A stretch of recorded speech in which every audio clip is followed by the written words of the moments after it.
दोस्तों नमस्कार। आज स्वर संधि के तीसरे भेद वृद्धि संधि के बारे में हम जानेंगे।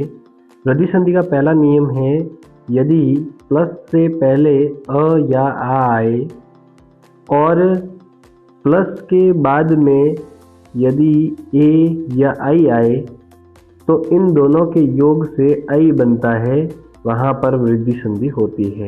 जैसे कि उदाहरण के माध्यम से हम समझते हैं, एक क में अ की मात्रा है और उसके बाद में प्लस के बाद में जो आया है ए, उसमें ए है, तो अ और ए इन दोनों के योग से यहाँ पर कई में डबल मात्रा हो गई है, एक एक शब्द बना है, अर्थात अ और ए इन दोनों के मिलने से आई बन गया है।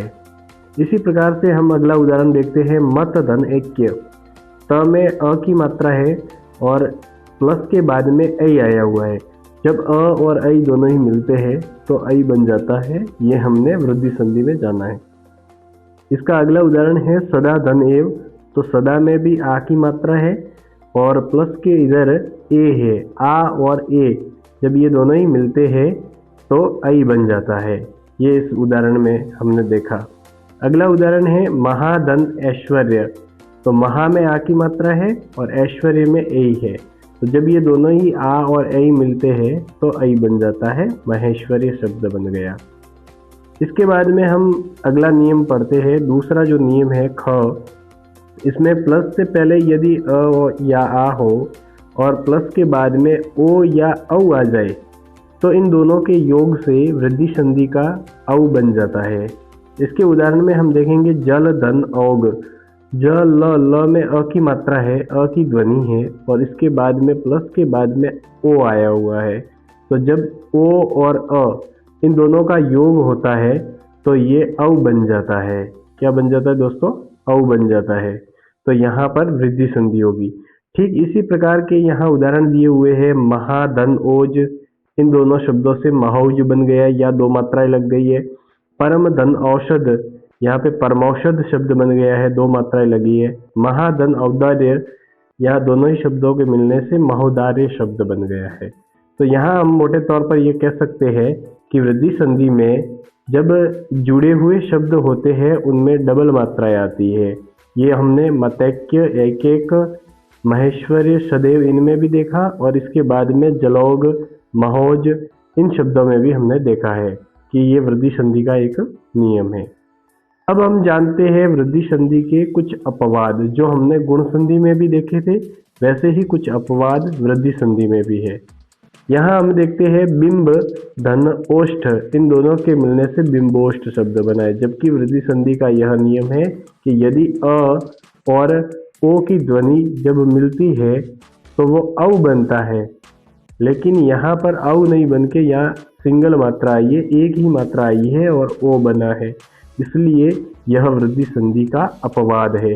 ठीक इसी प्रकार से यहाँ भी अदर धन ओष्ठ दोनों ही मिलकर के यहाँ दोस्तों एक ही मात्रा आएगी। ये दो दी हुई है लेकिन यहाँ पर एक मात्रा आएगी, अदरोष्ट। ये टाइपिंग मिस्टेक हुई है, अदरोष्ट एक ही मात्रा आएगी। इसके बाद में हम देखते हैं अगली जो संधि है वह है यण संधि। स्वर संधि का चौथा भेद है। तीसरा भेद हमने अभी देखा वृद्धि संधि के बारे में, चौथा भेद है यण संधि। यण संधि की कुछ एक नियम है, उनको हम जानते हैं। पहला नियम जो है यण संधि का वह यह है कि यदि प्लस से पहले ई या बड़ी ई आए और प्लस के बाद में कोई असमान स्वर आए तो ई या बड़ी ई है उनका य बन जाता है। उसका क्या बन जाता है? य बन जाता है दोस्तों। उदाहरण के माध्यम से हम समझते हैं कि यदि धन अपि, जब इन दो शब्दों का योग होता है तो यदि में ई की मात्रा छोटी है, ये ई की मात्रा आ गई, और अपि में पहला वर्ण जो है वह अ है। जब ये ई की मात्रा के बाद में कोई असमान स्वर, असमान स्वर का मतलब होता है कि ये ई या ई ये नहीं आने चाहिए, इसके अलावा कोई अन्य स्वर आ सकता है। तो यहाँ पर अ आया है, ई या ई नहीं है। तो इसमें जब प्लस से पहले ई या बड़ी ई है और प्लस के बाद में कोई असमान स्वर है तो ई या बड़ी ई इसका क्या बन जाएगा, य बन जाएगा। तो ये हमने देखा यहाँ पर यद्यपि शब्द में यदि धन अपि जब मिलते हैं तो यद्यपि शब्द बन जाता है, इसमें ई का य बन गया है। इसी प्रकार से इति धन आदि, इति धन आदि ये वाला जो शब्द है इसमें इत्यादि शब्द बन गया है। ठीक इसी प्रकार से प्रति धन उपकार, तो प्रति में ई की मात्रा थी, उसके बाद में असमान स्वर आ गया ऊ, तो ई का बन गया, ये जो है य बन गया। ई का क्या बन गया दोस्तों, य बन गया। तो उपकार में ऊ की मात्रा छोटी थी, तो ये य में ऊ की मात्रा छोटी जुड़ने से प्रति उपकार शब्द बन गया। इसी प्रकार से न में ई की मात्रा है, ये छोटा ई है और इसके बाद में असमान स्वर आया है, तो इनके जुड़ने से यह बनता है। इसका नियम ये है कि ई का य बन जाएगा, तो न आधा हो गया और ई का य बन गया। इसके बाद में ये ऊ बड़ा था तो ऊ को बड़ा कर दिया और न न्यून शब्द बन गया। अगला नियम है री का, ग यानी कि तीसरा जो नियम है वह है री। यदि प्लस से पहले री आ जाए और प्लस के बाद में अ आता है तो इस री का आधा र बन जाता है। ये र के नीचे अलंत है, इसका मतलब है कि आधा र बन जाता है। तो इसी प्रकार से हम यहाँ उदाहरण देखते हैं कि पितृ धन अनुमति, पितृ में ये ऋषि वाला री है और इसके बाद में अनुमति में अवर्ण है। तो जब ये ऋषि वाला री और अ जब जुड़ते हैं तो री का र बन जाता है। तो यहाँ पर जो शब्द बना है वो पितृ अनुमति शब्द बना है। ये त आधा था और इसमें ये पूरा र बनने मिलने से त्र शब्द बन गया है। ठीक इसी प्रकार से मातृधन आनंद, इसमें शब्द मात्रानंद बनता है। त्र में ऋषि वाला री है त में। अब ये इस ऋषि वाले री के साथ में जब अ यानी कि इसके बाद में आवर्ण आ गया है तो ये त और री, इस री का अ के साथ में संयोग होने से ये शब्द बन गया है त्र।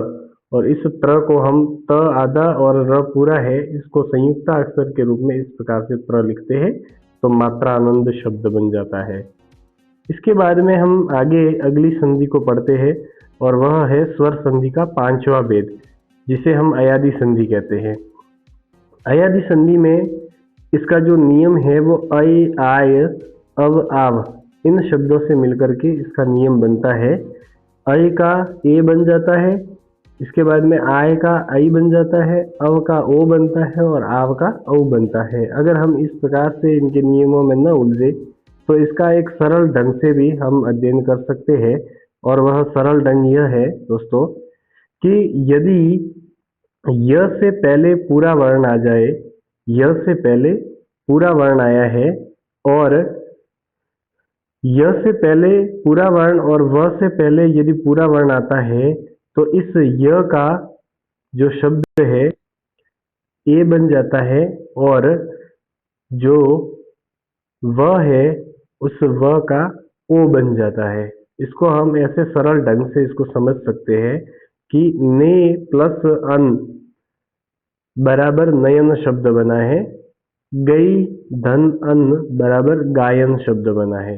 इसी प्रकार से पो प्लस अन के मिलने से पवन शब्द बना है और पौ धन अक शब्दों के मिलने से पावक शब्द बना है। हाँ तो दोस्तों इसमें